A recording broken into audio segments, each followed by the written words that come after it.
This is the largest film studio in all of Eastern Europe, where some of the biggest Hollywood movies are being made without you even realizing it.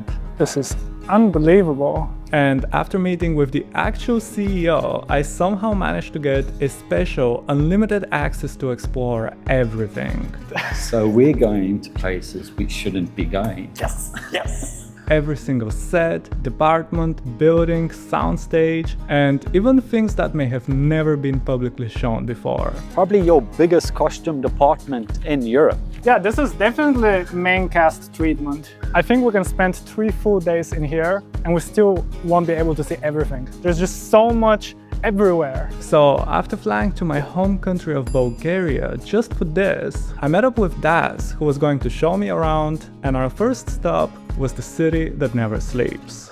Welcome to New York. This is trippy. We are in Sofia, but we are in New York. Beautiful, beautiful standing set, guys. Standing set means it stays here, it doesn't move, and yeah, this one's been here for quite some time. It is huge. It's Yeah, at least it's 2-3 blocks perhaps, and it is so detailed. Yeah, a lot of detail goes into this. And this, guys, at the moment is what I call not dressed. And if you come in here right now, it's obviously very empty. So a team still actually needs to come in here. And usually that's up to what we call a production designer. And they convert this whole place into whatever it needs to be. For instance, with the After series, it became a bookstore where Harden, the main character, was pitching his book. So let's take you guys up, just so you can see what the building itself is actually made out of. Yeah, just shells made out of nothing, basically. Another great example of this, and was so beautiful, was something called Young Woman at Sea. This was a Disney production, and they literally transformed this whole place into like 1930s. You'll see horses racing up and down here. The whole vibe of this was changed, and it became very old, you know, very different looking in this. So Wow. this building right here, this was in a movie called Jolt. The massive explosion that happens in Jolt with Kate Beckinsale is actually this apartment here. If you look at movies like Running Man, Yeah. it's just come out. It was all of this location right here. Wow. So after spending about an hour in the streets of London, New York, and a typical American suburban neighborhood, we found out there was an actual film production happening. So we said hi to the crew and we moved on to one of the most unique parts of the studio. Welcome to a water tank. I think this is the first or the second largest, perhaps, in Europe. Water tank is a place that we do a lot of our shooting for our water scenes. You can see it's a big tank filled of water, but it's much more than that for cinema, because you look at a lot of big water scenes, you can't actually put your actors in dirty water, etc. So yeah, it's used for all sorts of water filming.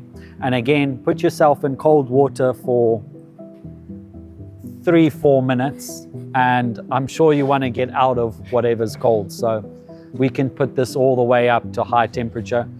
It's actually quite nice. But it is very scary when you look straight down, because it is a bit intimidating. Yeah, and you can see cranes along the top here.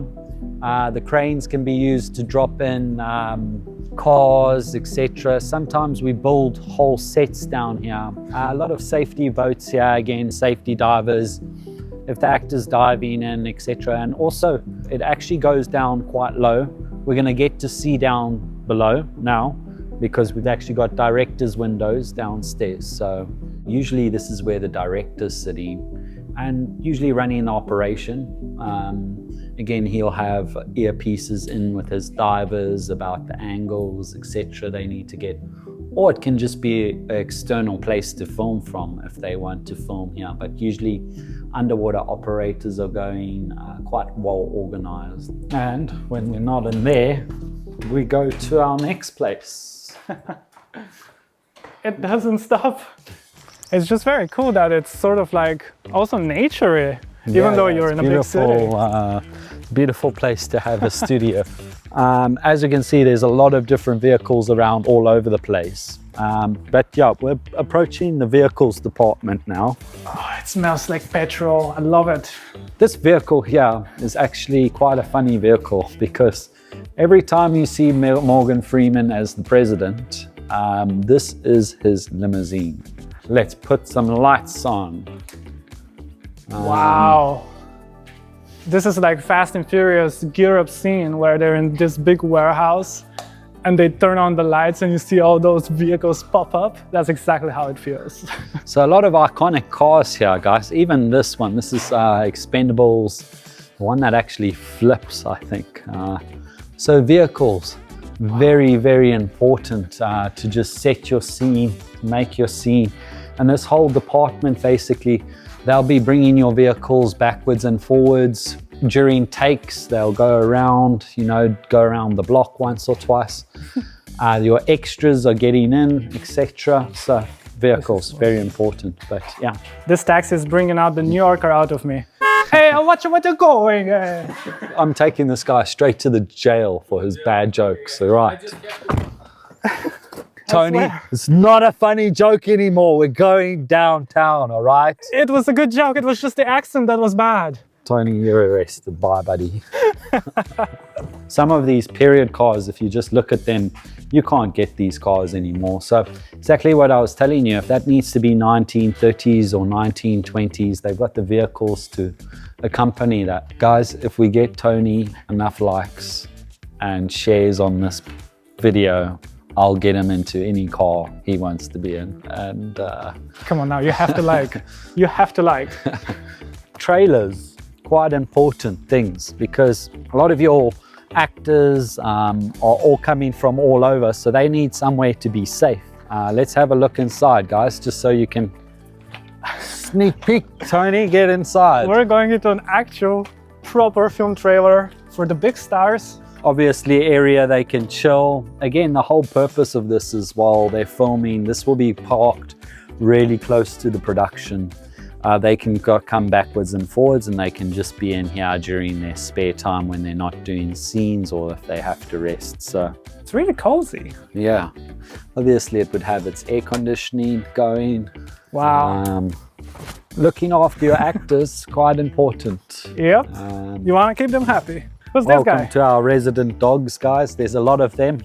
We probably have about 7 or 8 dogs in this studio. So we feed them, we look after them. They live between us. And they keep the morale up.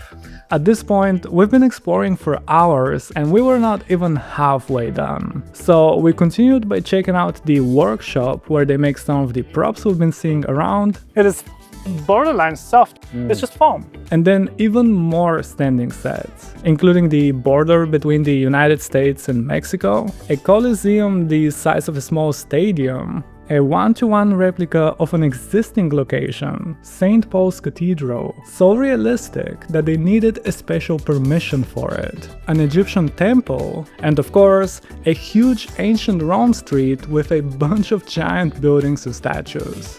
I'm not even kidding. Best day of my life. Until eventually we made our way to perhaps one of the most important buildings in the studio. Cool, guys, welcome to costume. Probably your biggest costume department in Europe, I would say. This entire building is wardrobe. This entire building is wardrobe. Look at this workmanship, guys.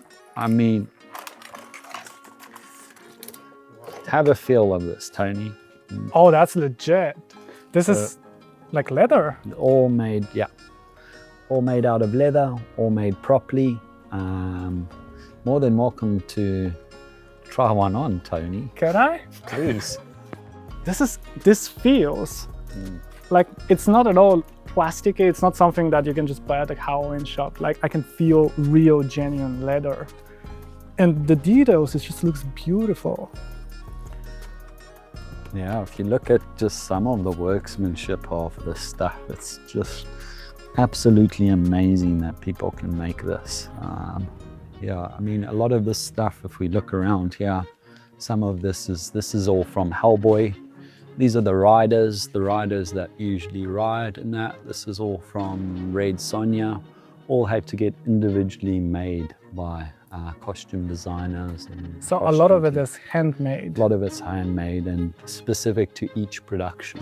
I suppose they also have in storage costumes that have been used Exactly. decades Yeah. ago. So that's actually interesting because some costumes do need to go into storage. If we look at movies like Angel Has Fallen and the Has Fallen series or the Rambo series, they actually have their own unique storage place that they store all those costumes, and those stay there. This one here, and this work is amazing. Guys, I think Toni needs to put this one on. Toni. Absolutely. I will do anything Daz says. Really quite a phenomenal piece this, made for obviously not real guys. We've had that question before. Is it real? But these were the riders in Hellboy that were riding on this. And now Toni has become our new rider.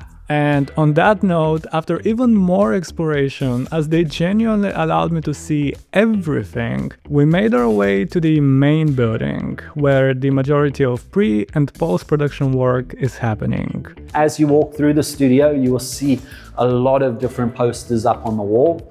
All these posters, all these movies have been shot here. You'll just see a lot of big stars, guys. A lot of people don't know how many movies have been made here, but we're talking hundreds of movies have been made right here in these halls. So pretty much this is our mixing stage, and it's one of the biggest stages in Eastern Europe. I don't even think they have another stage like this around here.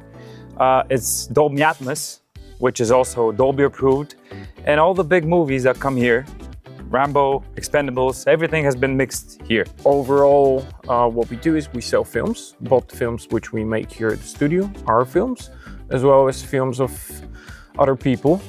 And it's important to understand what to do with the film which you create. Everybody talks about how to make a film, how to do post, but what happens when you have the film? How do you recoup the money? How do you profit from the film? So it's a challenging market, and you need a proper sales company to know, to understand the market, and to be able to show the film to the wider audience, to find the audience for the film. So that's what we do. I've never seen a projector before. Well, these are the projectors. On the projector, you can, obviously right now what I'm doing is powering down the lamp. It's important to power down these lamps because these lamps are really the most expensive part of this equipment. And one lamp, I think, costs about 15,000 or somewhere in there. Oh, wow. So let's go in here, guys. Again, they don't know we're coming, but that's even better. Everything that's camera related is here. Some lenses, a single lens can be $250,000. This is like a normal small set of lenses that you would go out to shoot with. So you would need 2 carts just for the lenses. So filmmaking requires a lot of gear and all of it is heavy. Thanks, Sam. Thank you. See who else we can go and surprise. It almost feels like schoolhouse. When I was in high school in Bulgaria, it's kind of like that, like it gives me a little bit of a school vibes. We'll pop in our heads here. We obviously won't get too close. Wow. But welcome to our sound stages, guys.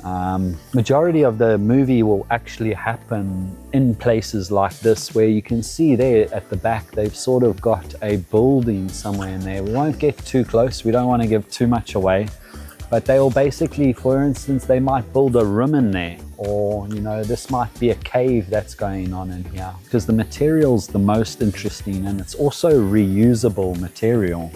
A lot of this stuff can be put up like this and then it can be removed. And also the advantage to shooting like this is you can actually remove one section of this if you want, and you can shoot from that angle, So yeah, not sure what they're using it. We can see what they're using it for, but we shouldn't show them that. Oh, yeah, I'm blurring that.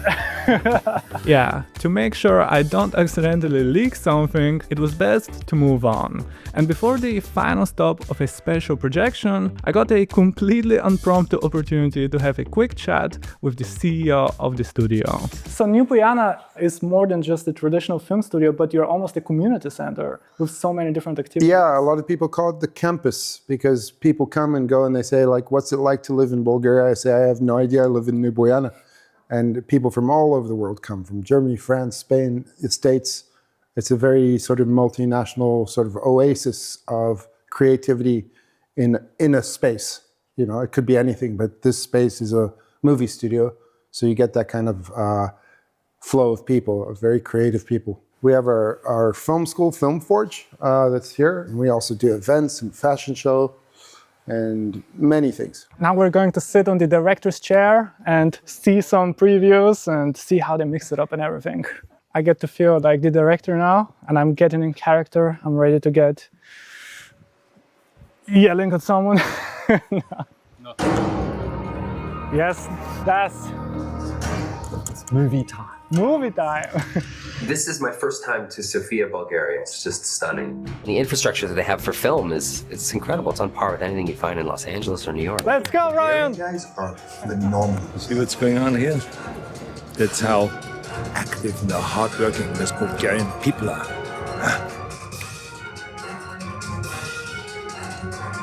Ta-da! Let's go! Oh my God. A lot of awesome people have a lot of awesome things to say about talent here, and as you can see, just a phenomenal place to make movies. I am so happy. I'm so happy that my home country has developed into such a spot and hub for filmmaking, and the quality of the productions is just as good as any production from anywhere in the world. And to see how much good work is being done here and how happy the talent, you know, world-renowned talent, directors, writers, producers, actors, to come to Bulgaria and make their movies in here. As a Bulgarian, just makes me immensely happy and proud. And I'm so happy about that. And I'm happy that there are people like Daz who is here to keep furthering the film industry further in here. And I'm all over the place. It's all built by Bulgarian talent. Hey, it's really if we go around to the crews, you'll see from meet everybody. You've met a small part of the sound now, but you'll see they built this up over 20 odd years or so of work, you know. So it's a lot of time. And again, I think I said it earlier, but was their parents that did this. It was their grandparents that did this. So I think Bulgaria's got such a unique filmmaking touch. And I don't know if you've met a lot of the kids as well, the kids in the younger generation as well. They're just as talented. So I think Bulgaria has a lot to offer with regards to film. So, yeah. That's it. I'm moving back. I'm coming back. This can be just the end of it. I made the cameraman laugh. That's a win. That's a win. And at the end of this very long but very memorable day, as I was getting some Bulgarian food on my way to the airport, I wanted to quickly mention a few things. First of all, a huge shout out to Tsvetan, who not only jumped in last minute to help me film this video, but did so with the heaviest backpack I've ever seen in my life. So if it's shaky, sorry. It's him. Then of course, a big thanks to Daz, who took an entire day out of his schedule and was hilarious and awesome and went above and beyond to make us feel welcome. Toni said a lot about me being a legend. Just hope you guys enjoyed the tour, had some fun with us today, and learned maybe a little bit more about filmmaking. Also, honestly, a big thanks to everyone at New Boyana Studios, because they just agreed to have me without any real expectations or ever asking for anything in return. Which leads me to the most important part, you. The person watching this video, because you, yes, you, is making this possible. And believe me, something as simple as just clicking the subscribe button is all you need to do in order to help me make bigger and better videos. So as always, thank you so much for watching, and I'll see you in the next one.